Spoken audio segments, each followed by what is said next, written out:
This week on Cruise In. I totally wrecked it, demolished it, never heard the end of it. Well, he's out of the doghouse now, and in a big way. Kind of a rare car from the lack of options. Who knew less options would be better? It's been in my family since 1959. A treasure that's been in the family for generations. I'm Goober Pyle, Mayberry's favorite mechanic. Well, looky who stopped by for a chat. Plus, dealing with reproduction parts, they're not quite made right. the Buckeye guys are sharing tips on how to install a windshield. You know, something different that you don't see all the time. I can guarantee you've never seen anything like this. Cruise In from Craftsmen Park starts now.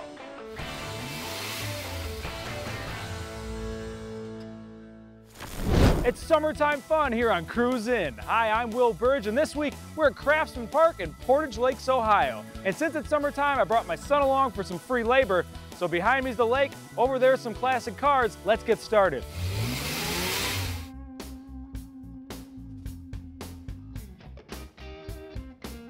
All right, Earl, this is a beautiful Corvette you got behind you. What is it? It's a 1979 Corvette. It's kind of a rare car from the lack of options. It is a 4-speed. There's no tilt wheel in it, no power windows. That's pretty much rare because of lack of options. So this is, that's crazy. Is there a reasoning behind the lack of options on it that you don't hear about? I talked to somebody who knows Corvettes, and they felt it was a car that was ordered in by a dealer to say you can have a Corvette for this much money, and it was a draw. And when people would see it, they would think they maybe wanted this option or that option. So then they would order one with the options that they wanted. But this was a very base Corvette with the L48 engine in it. And who's the little guy you got with you? This is my grandson Colton, and he knows Papa's Corvette very well. He can spot it in a crowd. Does he ever get in there and ride around with you? He has once, but he's a little bit young to ride in it. It doesn't have a lot of the safety features that the modern cars does, and the seats are not conducive to car seats. So what was it about the Corvette that originally drew you to? Was just the just allure the of it? styling, Yeah. the styling and the power, and I just loved them.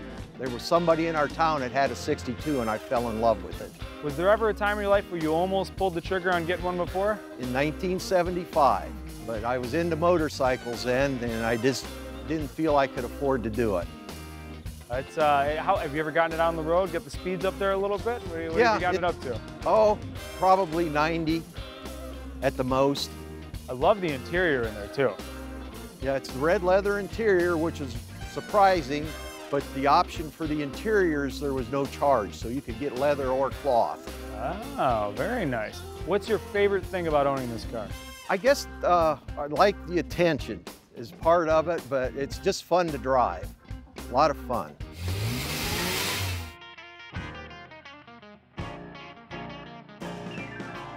All right, Pimp, this is a beautiful ride you got behind you. What is it? It's a 1960 Chevrolet Impala, 2-door hardtop. And a beautiful lady standing in front of it? This is my wife, Mary, a beautiful lady. And how long have you had the car? I've had it about 6 years. How did you come across it? Was it something you always looked out Well, for? Or? I'll tell you a real quick story. Many, many years ago, over 50 years ago, I married this lady, and she had a red one just like this. Well, I totally wrecked it, demolished it, never heard the end of it. Told her I always wanted something to mess around with, you know, play around with. So I found this in a magazine out in North Dakota. So me and her flew out and looked at it and had it shipped home, and that's the story. It's a story of redemption is what it is. Yeah, it sure is. It got me off the hook. So you don't have to hear about it anymore, huh? I don't have to hear about that red 60 Chevy I wrecked. So how much work did you have to do to this one when you got it? Not a whole lot. I had the engine rebuilt. I had the new headliner put in it. Had disc brakes put on it. Just little things like that to make sure it's, you know, roadworthy. I mean, the interior is immaculate. Was Yeah. it that way when you got it? Well, everything was like that other than I put a new headliner in it. It is absolutely gorgeous. And I love that you kept some people put a new stereo in it or something like that. You still got the old stereo. Still got the old AM radio. Just one station or two you get. Do you have any memories specifically of maybe her, the one you crashed at first, besides the wreck? That you can share on television with us. Yeah. I think I'll pass on that Yeah. one. What is your favorite part about this car now? Well, it's just the fun of driving. It's a 4-speed, and like I say, it takes you back to when you was young and driving. Just a lot of memories. That's why we drive it. We just drive and have fun with it. It's a big old ride too, isn't it? Yeah, it's a nice ride. Get lots of compliments on it. I'm sure you do. And then I love the little model in the front. Is that a holdover from the old one, or is that something you bought with the new one? Actually, our daughter knew I had this, and she purchased this for it and give it to us. Very nice, very nice. How often do you get out to car shows? We try to go quite often, maybe 20 this year so far. Oh, wow. We keep going about every week or maybe 2 a week. Yeah, get a couple of hot dogs, let people see the ride, it's good to go. Can't beat that. Hey, life is good. Coming up. And this was Dad and Grandpa's beater. Wow, I wish I had a beater like that. Next.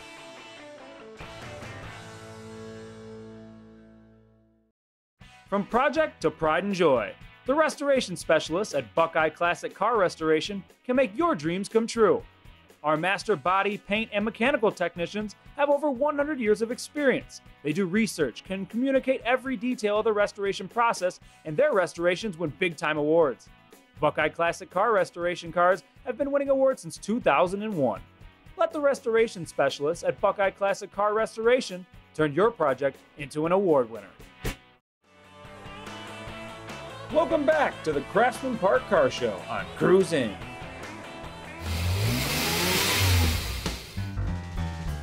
All right, Kevin, this is a beauty. What do you got here? 1930 Model A Ford 4-door sedan. How long have you had this? It's been in my family since 1959.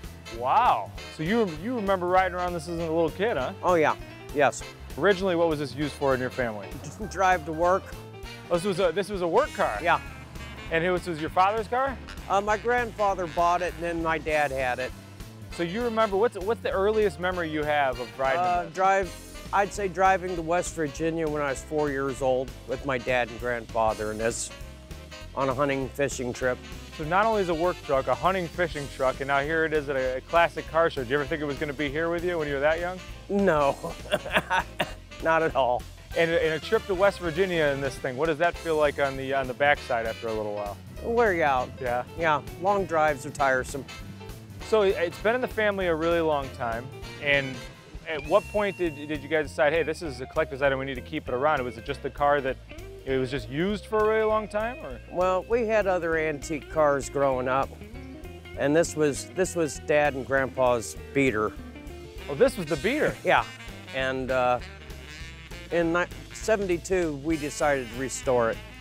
And what all got done on the restoration? It was a complete ground up, body off restoration.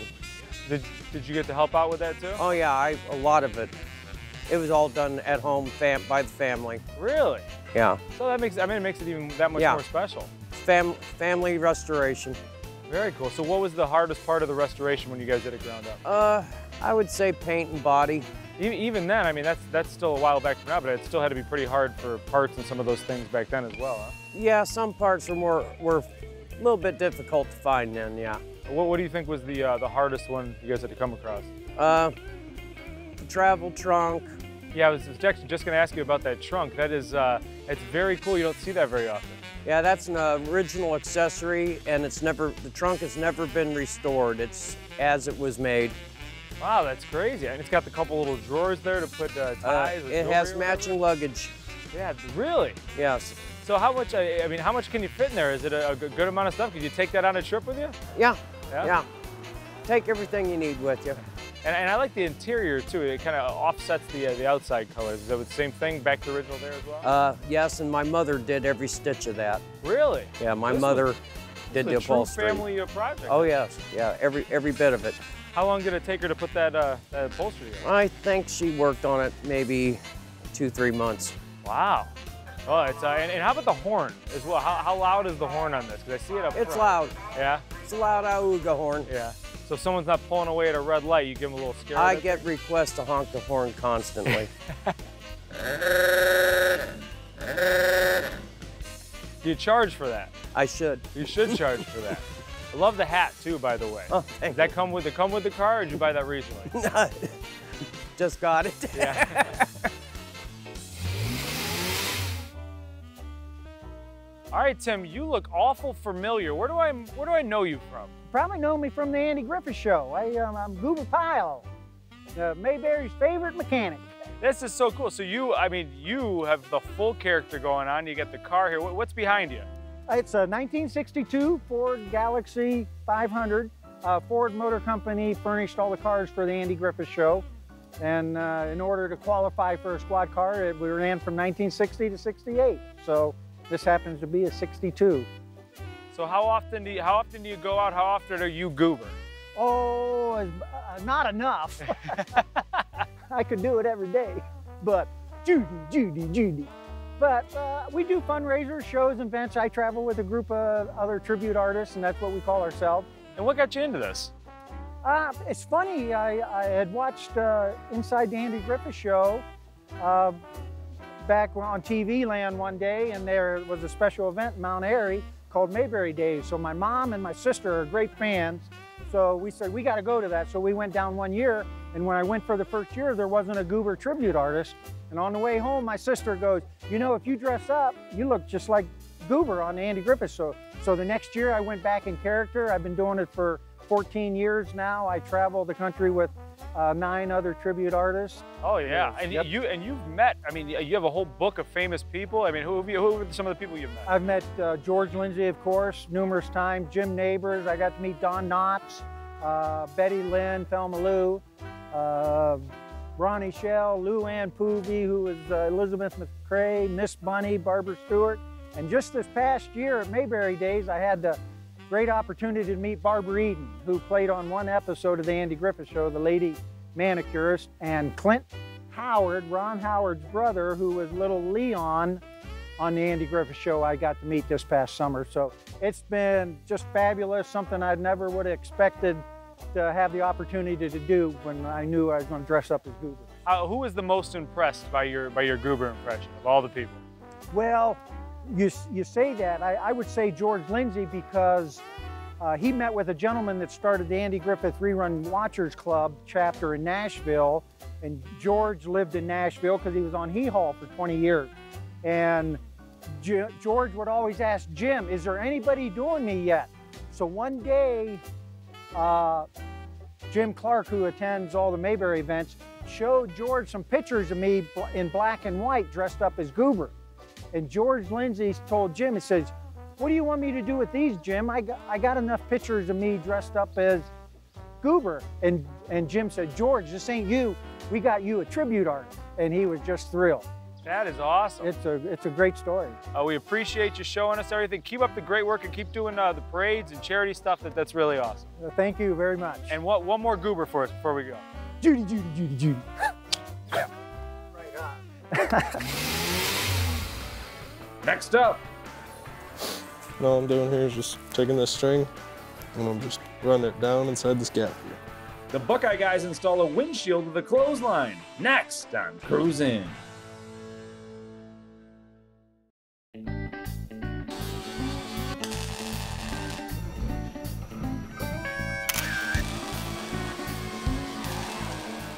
Welcome to this edition of Cruising with the Buckeye Guys. Today, I have Dave with me. We're going to show you how to install a front windshield in an old car. They use rubber gaskets, a rope string.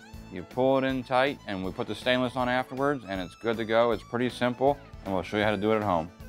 The soap we're going to put in the gasket, and Dave, you want to show them how to put that in, and we'll go from there. Main reason we're putting the soap in the gasket is actually so the window will slip into place easier. If you didn't, more than likely some of the gasket wouldn't peel up over the edge right, or it'd just be a real hassle to try and get it to work. Next step now, I'm gonna put a little bit of this on the car too. You can see me do that just for extra lubrication. And Dave's going to install a drawstring here, a piece of rope we're gonna put in the gasket to pull the window in. So I'm gonna put a little bit on the car here. Just right on the weld flange what I'm doing it on, so it just gives it a little bit. We wanna try not to chip nothing, because when you chip something, then it's an expense that the customer and we don't need to incur.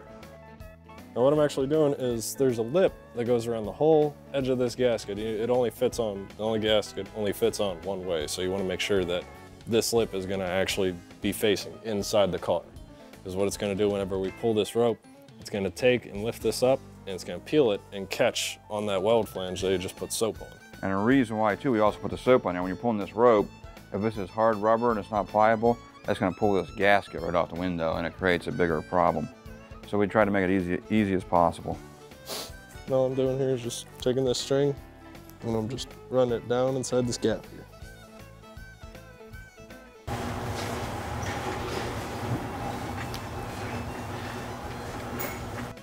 And the tape's used to hold the string there to the windshield so it doesn't fall out, and you gotta start all over. And of course, another issue too you see with these reproduction windows is the gasket is too big for the window. Reason being, the gauge on the glass is undersized compared to the gasket. So when we get it all in here, it'll fit and there'll be some additional room. If we're using an OEM window, the original one that came out of this car 50 years ago, it'd be nice and tight. But with dealing with reproduction parts, they're not quite made right. All right, we lined up there. Let's see if we're in the center. We're putting the headliner and the windshield gasket at the same time, and so it's taking a little extra time on this car. This is a custom fiberglass headliner, and it's held in by the windshield gasket and also the steel retainer flange on the body shell. So when he pulls it all in tight, the headliner will be tight, the window will be snug, and it just takes a little finagling to get it around. When you get to the corners, it becomes a little troublesome, so you got to pull out and up, and that's what Ronnie just did. The bottom corner will be a little tricky too, and Dave will put pressure on the outside of the window. What we're going to do is, on all trim, you put the bottom one on first. We're going to put this on, we're going to center it now, because centering is crucial. So what we're going to do is we're going to center it here. Where you at right there, Dave? I'm at the edge of the gasket. Inside or outside? The outside. Outside, so am I. Okay. All right, so from the outside, I'm just going to push this in gently here. Clips in, clips in. Now what we're doing here, the paint stick is right on the clip, where the clip's at. And what we should have done, in reality, is we do a lot of these Mustangs, we know where the clips are, but if I was at home and I say I'm working on a 57 Chevy, I don't know where the clips are, we can mark the clips with tape.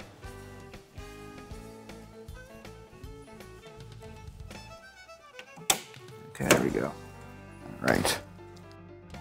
As you can see, we were joined by the old man there to help us with this windshield at the end, as we're having some little issues fitting the stainless. But we got it all on, and it looks really, really good. We do this all the time here at Buckeye Classic Car Restoration. We're a full-service shop. And give us a call at 330-533-4757. And thanks again for tuning in. Catch you next week.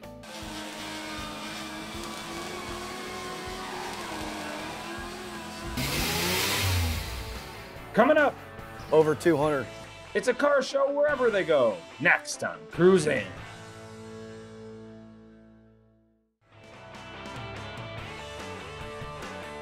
Now back to the Craftsmen Park Car Show on Cruise In. All right, guys, this is so cool. What do you got behind you here? It's a 494 Ford Ranger. And the truck is great, but there's something else that's catching my eye here. There's a whole lot going on. Got a whole city. Yeah, this is very cool. So what is it? Obviously, there's something painted on there, and you got a whole bunch of cars and planes. What exactly we is got it? Owington Street. We have Akron-Fulton Airport combined into a Springfield. car show with Springfield Lake. How many different cars and planes and stuff do you have on there? All kinds. Everything you can think of. And in total, how many do you think are on there? Over 200. Over 200. So you take this out, and I got to imagine kids love this, huh? Oh, yeah. Oh yeah, they do. You got to stop them from running up and trying to play with the cars? Yeah. Yeah. And the painting itself, who did the painting? I did. Really? Yeah. All by hand? Yeah, everything's all done by hand. How long does it take to paint all this and put all these on this big of a truck? Since December 2015, I started on it. How many hours do you think you have in it? A lot. Yeah? You guys got any ballpark estimate? Couple hundred, couple thousand? Couple thousand. Really? I like the one, I saw the one that has the fire coming out of the back of the car and the smoke going out of there. Oh yeah, I got them. I got this one over here. It's a friend of mine, Danny. They call him Flammer. Flammer? What if you say, what is the most unique car you have on there, you think? Yeah, about all of them, really. Yeah. And one of the planes is actually kind of like the plane that your grandfather flew, right? Yeah, I got one of the planes. And any other significance? Any of the other planes on there? Yeah, there's a couple ones. I've been in the purple one. And is it just a regular truck under there? I mean, yeah, that's a regular truck. That's great. So when you first built it, what was the original idea behind this? What was when you first said, you know, I'm going to paint this truck? What got I just want something different instead of these older vehicles. I wanted something something different that you don't see all the time. I see you. I mean, if you submitted this to the Guinness Book of World Records, it's got to be the most cars on top of a truck, right? Yeah, I want to try it and see if they would do something like that. In the little truck in the back, is that? That's my big, giant play toy. Oh, okay. So it's like one of the little trucks. Yeah, a little bigger version. Hot Wheels is a bigger version. Do you have a name for each of these? Yeah, this is plain truck 1. Plain truck 2's in the back. Oh, perfect. I love you got the trophies back there as well too. Yeah. That's very nice. So and then you change up the cars and stuff that are on there quite a bit too, don't you? Yeah, if they need touched up and all that, I touch them up. What is the eventual goal? What would you like to? What's one of the bigger projects you'd like to see on here that you don't have yet? Eventually I'm gonna have a demolition derby track that's gonna be on it for next year. Really? And eventually it's gonna combine and it's gonna be smaller but bigger areas. I see the street lights on there too. Yeah, I got street lights that light up. Those actually light up? Yeah, they light up. Yeah, street lights all light up, everything.